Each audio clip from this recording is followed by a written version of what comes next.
Hello, beautiful people. Welcome back. So, the other day I threw up on my story a picture of my dinner. It was just grilled chicken thighs, baked potatoes, some green beans, and then afterwards my dessert was some cuties, those like clementines, and cherries, frozen cherries. That's what I had for dinner, and I threw it up on my story, and I put a little message, and I got a lot more likes and responses than I was anticipating since it was just a short little blurb of what I was thinking, and it was just me throwing up my dinner. And essentially, what it was, me encapsulating what my summary of that thought was, is that you don't have to outsource every little bit of your health to the extreme to some type of pill or powder, right? Like, improving your health and fitness can be that simple. You know that acronym KISS, keep it simple, stupid? That can apply to your fitness and health as well. However, as a caveat, I'm speaking within the certain parameters of somebody wanting to optimize and like maximize their health and fitness, but doing it pretty from a pretty simple perspective. Of course, if you have some type of medical health conditions, then yes, it may warrant some type of supplemental intervention and things like that. That's your own special consideration, but mostly most people don't need to take all the supplements that they're taking because most time people don't know why they're even taking things. Like so many people I've talked to, and even my own family, for example, have taken supplements just because they walk through the aisles of Costco and they've seen some ad or this supplement that looked flashy was like, hey, take this because it's good for you. And then they just take it and they don't really have a rhyme or reason.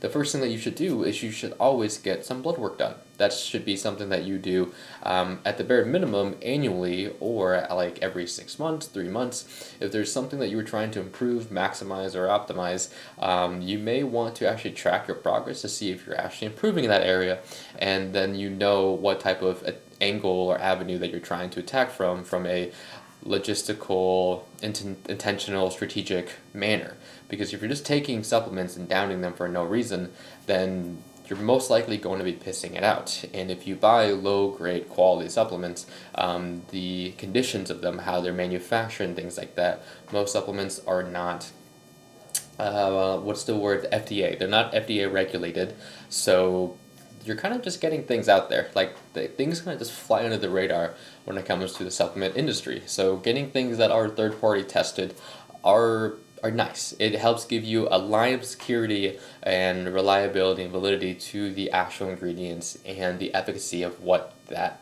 ingredient is actually intended for.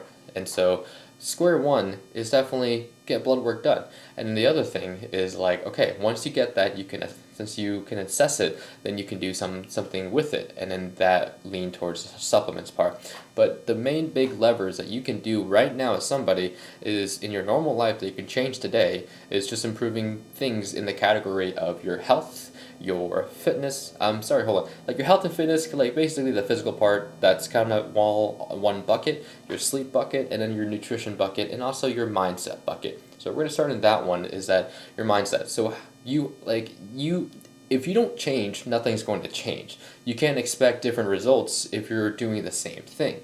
So you have to, on some level, be able to do that inner work, have those conversations with yourself, to change how you perceive the world, how you receive things, and your relationship with your food, your fitness, and a lot of all that stuff. You have to unravel that stuff for you to be able to move forward. Because if you think you can just do the ones and zeros and not change inner work stuff, then it's going to be pretty hard to make it that far.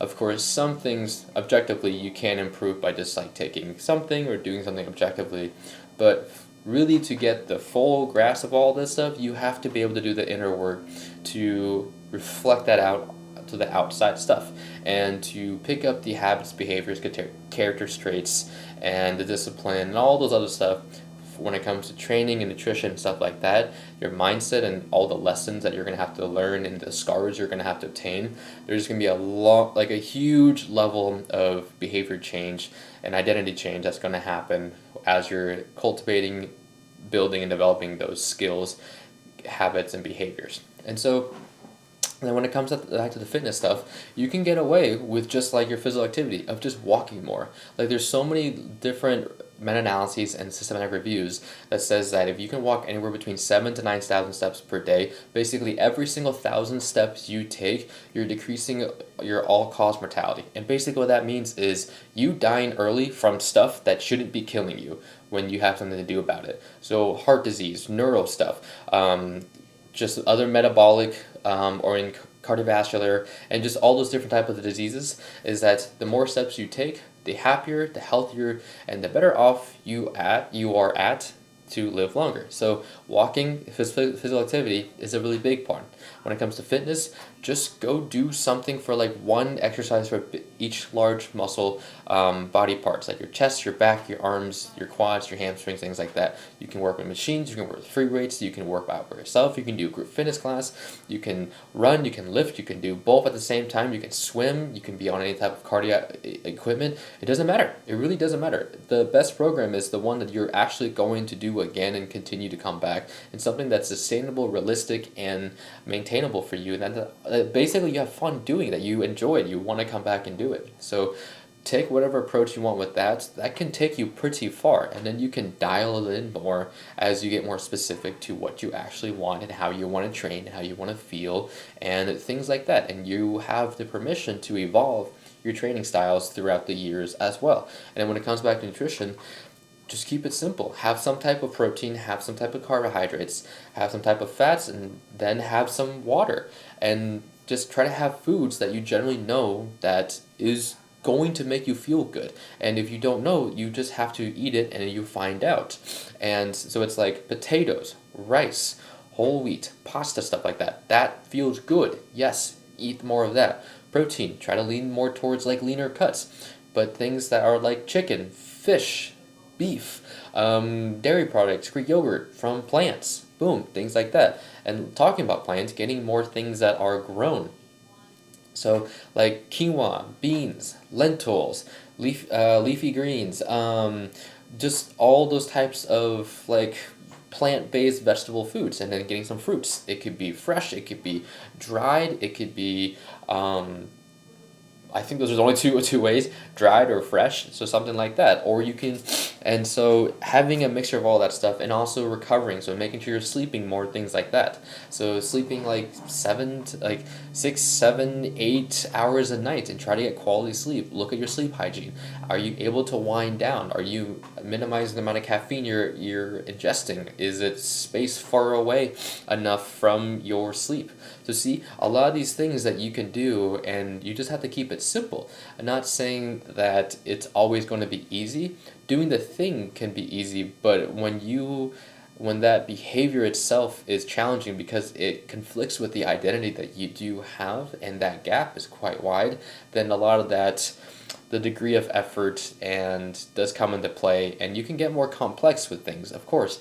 But if you can keep it simple and have those hard, honest conversations with yourself and be like, okay, where do I want to get to? Where am I, and how can I close that gap? Where's the next change? How can I, like a rubber band, start stretching, or even like a muscle, like you're stretching it, there's tension on the band, and how can you slowly move towards that and unraveling whatever is in your way for you to initiate that behavior to get that result. And so when it comes to your mindset, it comes to your fitness, your nutrition, your health, your sleep, all these different buckets, you can very well keep it very simple, and then you can add on those supplements afterwards, because they're meant to complement and supplement your life as you're building your base, your foundation, your pillars. They're not meant to be leading the charge the whole way, because you're not going to be able to outsource your health, because if you can, you're going to have to outsource it to every single pill or powder imaginable, and that's not